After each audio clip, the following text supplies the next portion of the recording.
Dexter Diaz, The 10 Types of Human, a new understanding of who we are and who we can be. What drives someone to kill? Why do ordinary people commit extraordinary acts of courage? How does a parent decide which child to save from a burning building? This blink reveals fascinating answers to these questions. Based on one human rights lawyer's decade-long investigation into human nature, it uncovers several distinct behavioral patterns that we carry within us, from aggression to tribalism to heroism. Backed by groundbreaking psychological studies and heart-wrenching real-life stories, this exploration will help you understand why the best and worst of humanity often coexist, how ancient survival mechanisms still govern modern behavior, and how you and others might behave in extreme situations. The hidden architecture of human compassion. Why do some people risk their lives for strangers while others walk past someone in need? The answer may lie in the modular structure of your mind. Just as your body evolved specialized organs, a heart to pump blood, lungs to breathe, your brain developed specialized mental programs to solve recurring survival challenges. This is the theory of evolutionary modularity. Over millions of years, natural selection built distinct circuits in our minds to handle specific problems: finding mates, detecting threats, navigating social hierarchies, and, crucially, perceiving the pain of others. Consider an extraordinary medical case that reveals this hidden architecture. A 52-year-old physician suffered 2 devastating strokes that destroyed his visual cortex, leaving him completely blind. Yet, when his doctor, Alan Pegner, smiled at him during an examination, the blind man smiled back. "I'm in total darkness," he insisted. "I can't see you." But somehow, he could. Brain scans revealed the answer.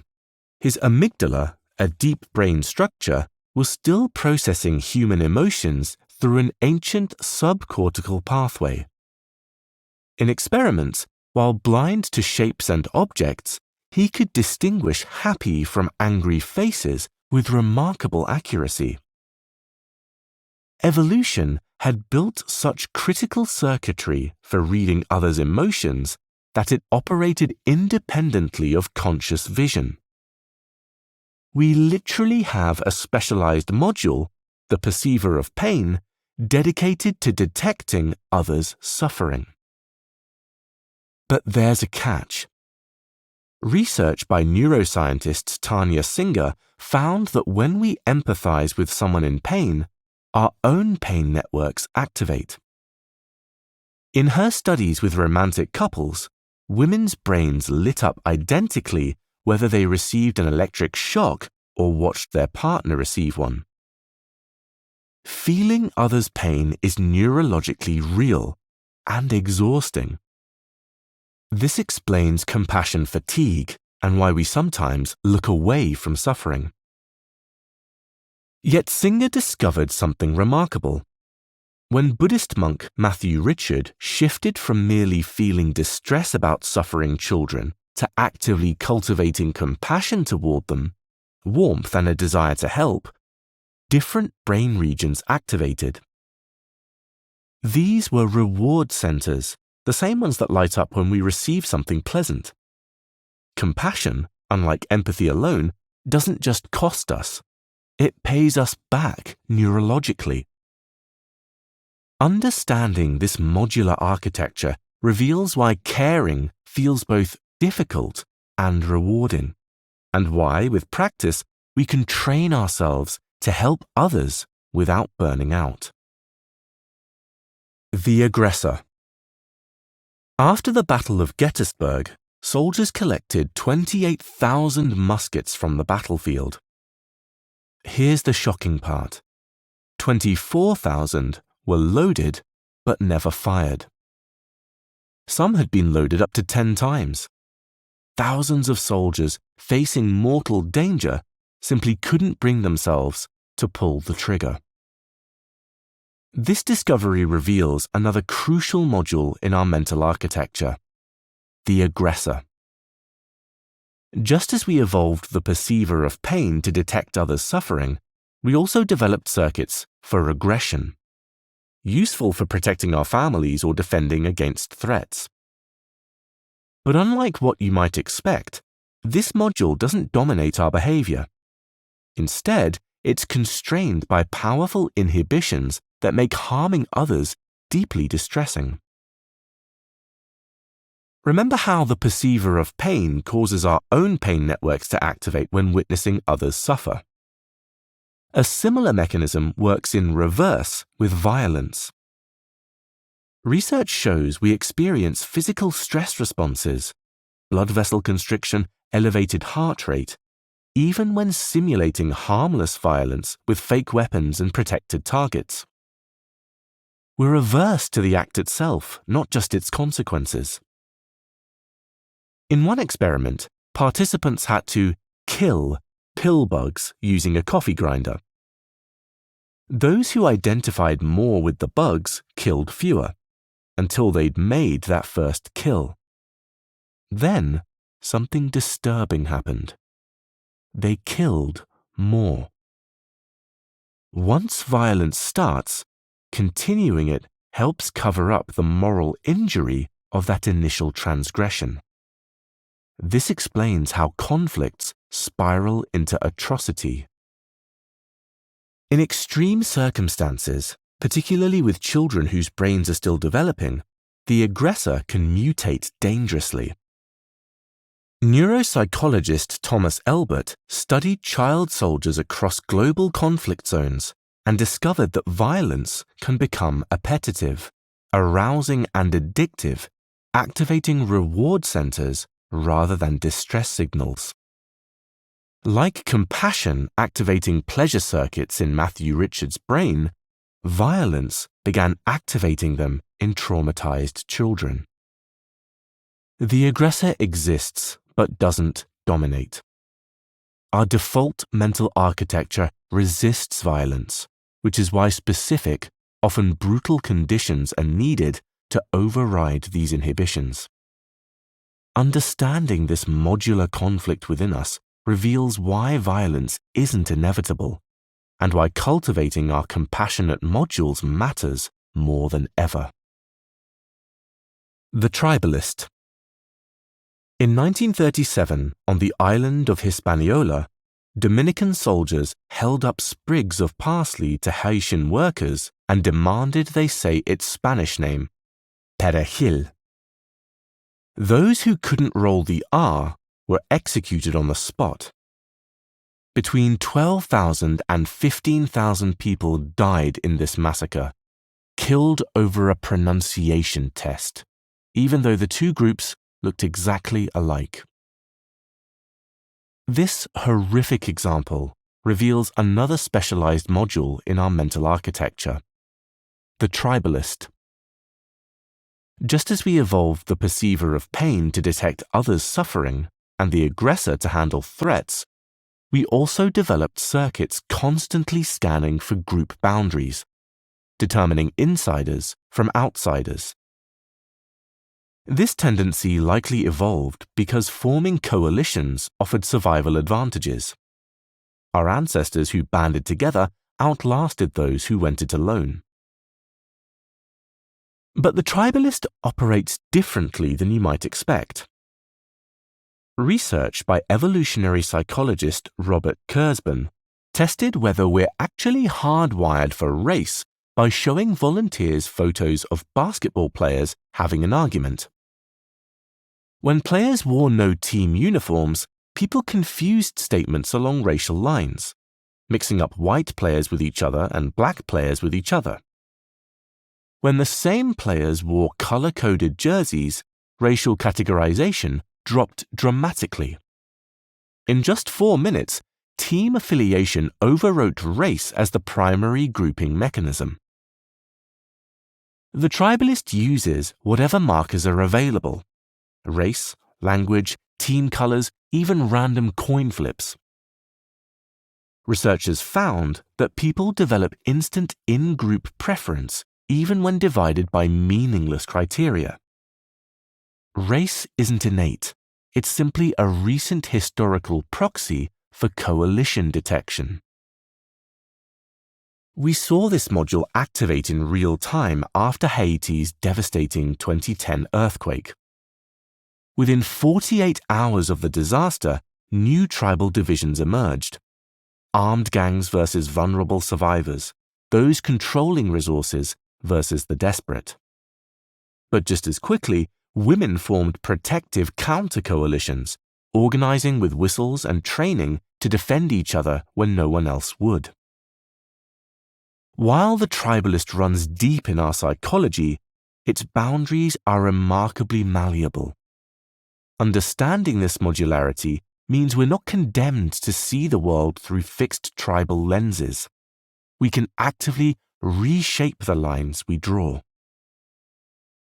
The nurturer. Your house is on fire. You can only save one of your 2 children. How do you choose? Most of us would say it's impossible. We love our children equally. But research reveals an uncomfortable truth. When pushed to the limit, parents make calculated decisions about which children to prioritize. Like the perceiver of pain that detects others' suffering and the tribalist that scans for group boundaries, the nurturer is another specialized module in our mental architecture. This is the part of our psyche that drives us to care for our offspring. It makes us wake up for crying babies and sacrifice endlessly for our kids. But evolution didn't design it for unconditional love. It shaped it as a survival mechanism to maximize our genetic legacy.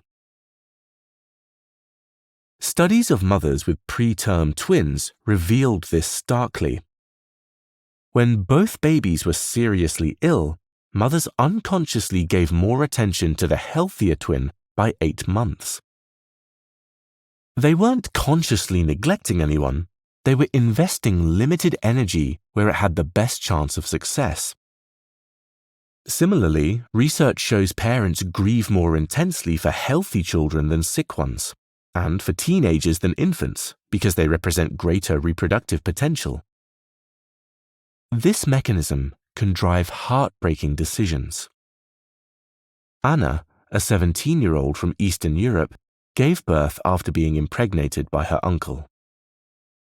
Terrified she might harm her baby, her own mother had once taken her to a rooftop as a child, Anna sold him for $1,000 through an adoption agency. Was this abandonment or protection? Brain research provides context. Children raised in orphanages develop enlarged amygdalae. Their stress detection systems become physically warped by inconsistent care from rotating staff. Early adoption prevents this damage. Anna couldn't have known the neuroscience, but something instinctual told her immediate placement gave her son the best chance. Throughout history, parents have abandoned, sold, or prioritized certain children when resources were scarce. The nurturer doesn't operate on unconditional love. It makes brutal calculations under impossible circumstances.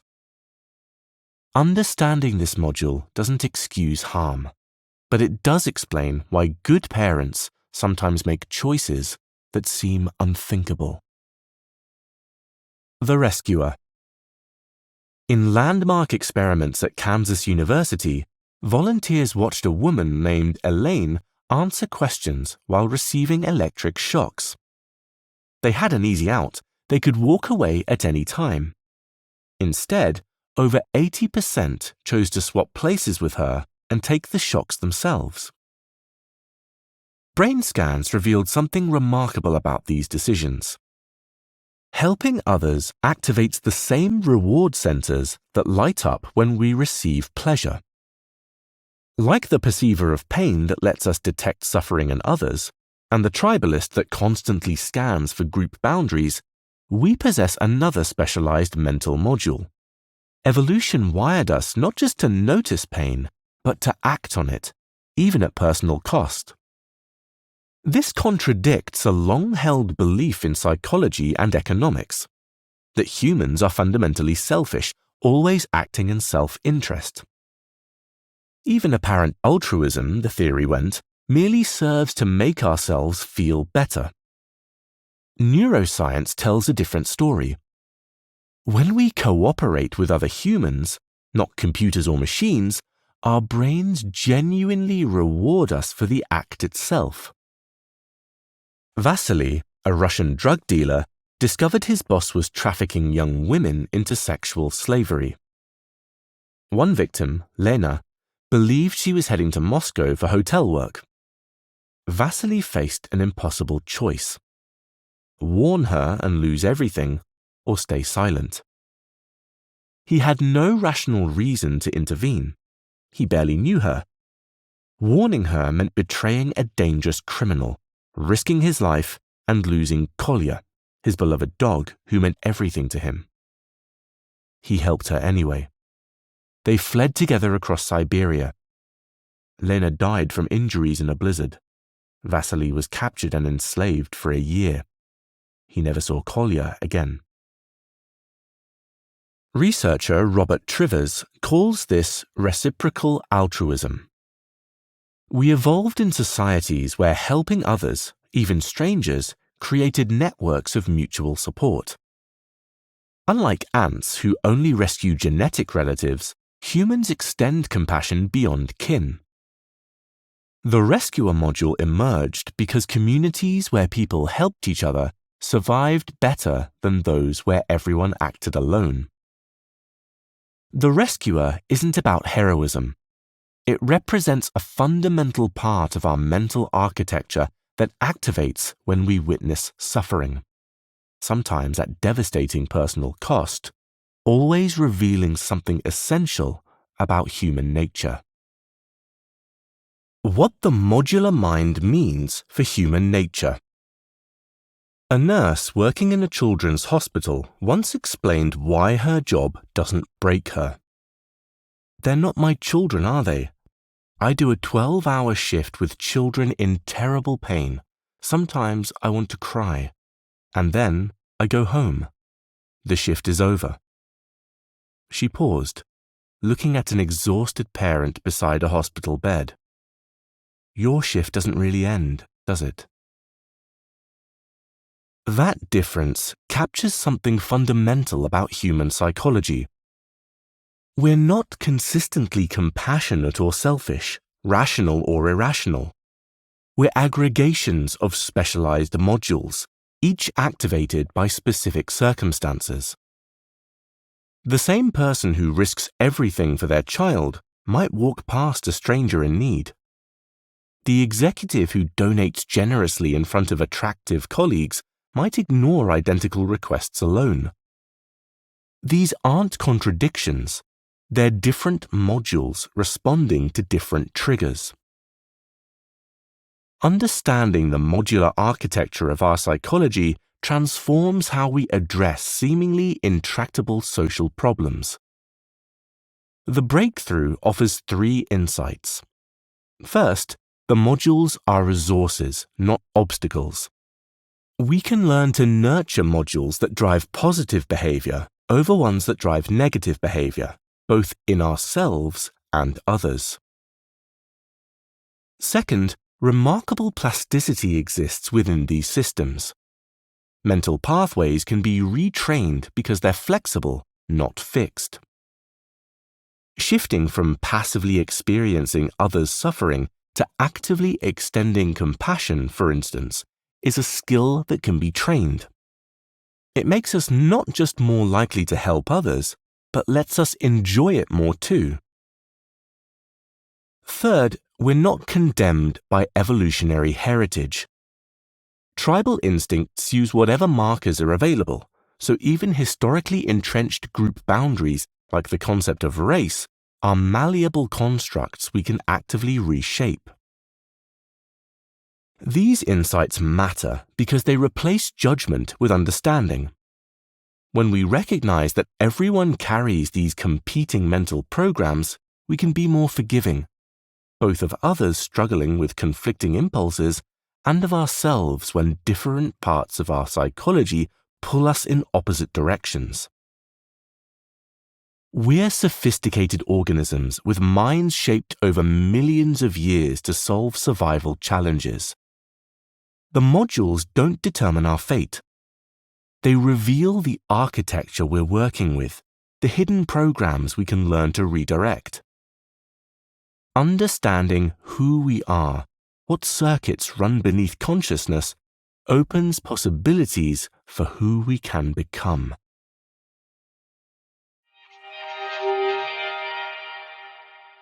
The main takeaway from this Blink 2, The 10 Types of Humans by Dexter Diaz, is that the human mind is modular.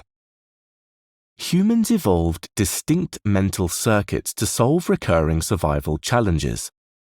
These include the perceiver of pain, which detects others' suffering, the aggressor constrained by inhibitions against violence, the tribalist, which forms coalitions based on available markers, the nurturer, which makes calculated decisions to maximize offspring survival, and the rescuer, which drives altruism. While these modules can lead to troubling behavior in extreme circumstances, they are fundamentally flexible. By understanding this modular architecture, we can cultivate the positive potential of our mental programs. Rather than being condemned by evolutionary heritage, we can actively reshape tribal boundaries, transform empathy into compassion, and nurture our cooperative instincts.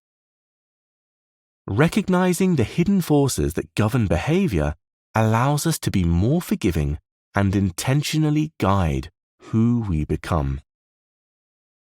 Well, that's it for this Blink. We hope you enjoyed it. If you can, please take the time to leave us a rating, as we always appreciate your feedback.